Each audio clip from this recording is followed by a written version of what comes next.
to the channel.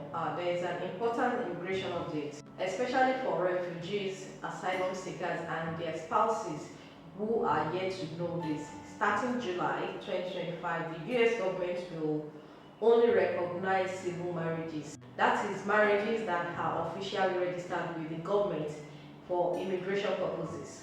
This means if your marriage was done through religious or traditional customs only, without being legally registered, it may no longer qualify for family reunification or spousal immigration under US law. Let's break it all down. On March 3, 2025, the US Citizenship and Immigration Services (USCIS) announced a major change. They released a new policy update saying they will now apply the place of celebration rule. In simple terms, only marriages that are legally recognized in the country where they were performed will count. Religious, customary, or tribal marriages without legal registration will not be accepted for spousal immigration. This applies to all refugees and asylum seekers in the US who are trying to bring in their spouses using Form I-730. Starting July 3, 2025, this rule will apply to all new and pending applications. According to USCIS, there are three main reasons for this new rule. The first is consistency.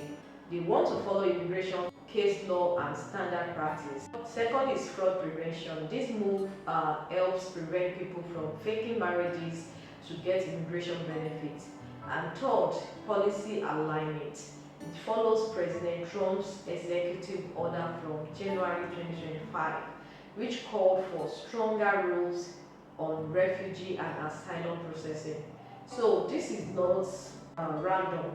It's part of a bigger immigration reform agenda happening in 2025. So who does this affect? This change directly affects refugees or asylees in the US who want to bring their husband and wife to America. People who got married outside of civil law, especially in countries where religious or traditional weddings are the norm. Countries likely to be impacted include Nigeria, Ghana, Somalia, Sudan, India, Afghanistan, Pakistan, and more.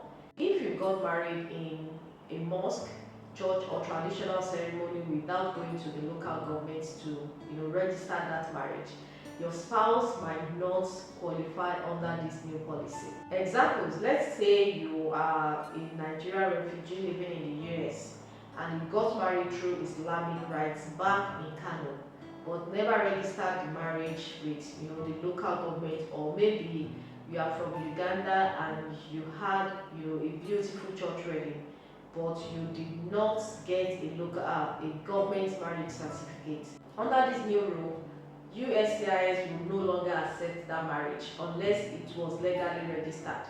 This could delay your case or even lead to a denial for your spouse. But now, USCIS sometimes accepted traditional or religious marriages if you had proof like photos, shared kids, or community witnesses. But that's no longer enough. From July 3rd onward, the only thing that matters is the civil registration. Without that certificate from a government authority, your spouse won't qualify for immigration as your husband or wife. This could lead to many couples being separated simply because they did not go through the civil registration process. If you are in this situation, don't panic. Here are 5 things you can do right now. The first thing is check: was your marriage registered with the government in your own country?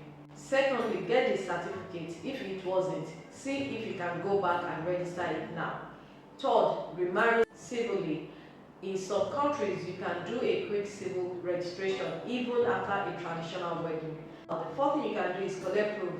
Gather anything to show your marriage is real, like joint bank accounts, kids, birth certificates, or family photos. Then 5, talk to lawyer. An immigration attorney can guide you through fixing or updating your case before USCIS rejects it. If your Form I-730 application is already pending, you are probably wondering if this affects you. If your case was filed before March 3rd, 2025, you might still be okay, but it's not guaranteed. If your case was filed on or after March 3rd or will be filed after July 3rd, the new rule definitely applies. The safest thing you to do is check if your marriage is legally valid under civil law and update your documents as soon as possible. Many lawyers and advocates are worried. One US-based immigration lawyer said, people who had no idea their marriage wasn't legally recognized may now face denials. They need to act fast. Another human rights advocate said, this policy will unfairly hurt people from cultures where traditional marriages are the norm and civil registration is not always accessible. So why this is a big deal? Let's be honest, in many parts of the world, religious or customary marriages are just as valid as legal ones in the eyes of the community. But under US immigration law, starting July 3rd, only civil registration counts. These new rules is expected to impact thousands of refugees and asylum families. If couples don't act quickly, they could be separated for years. Look at your marriage certificate. Was it issued by a government registrar or just a religious leader? If it wasn't issued by civil authority, go and register your marriage now. Get legal help. Don't try to fix this alone. There are lawyers and non-profit organizations that help with immigration cases. Update your USCIS file if your status changes, especially if you are adding a civil marriage certificate. Keep a copy of everything you submit. And here's a quick warning: if you submit a marriage certificate that is not legally recognized, USCIS won't just ignore it. They could deny your spouse's application or even question your credibility. And remember, fake or rushed marriages just to get papers could lead to permanent bans. This is why it is important to make sure everything is done properly and legally. So to wrap it up, civil marriage is now the standard. If your marriage was religious or traditional only, go register it with your local government. If you ignore these updates, you might be risking denial or separation. Don't wait until it is too late. Take steps now to protect your family and your immigration status. If this video helped you, please like, share and subscribe for more real-time immigration updates. Drop your question in the comments and I will respond as best as I can. Stay informed and stay prepared and take care of your families. See you in the next one. Bye.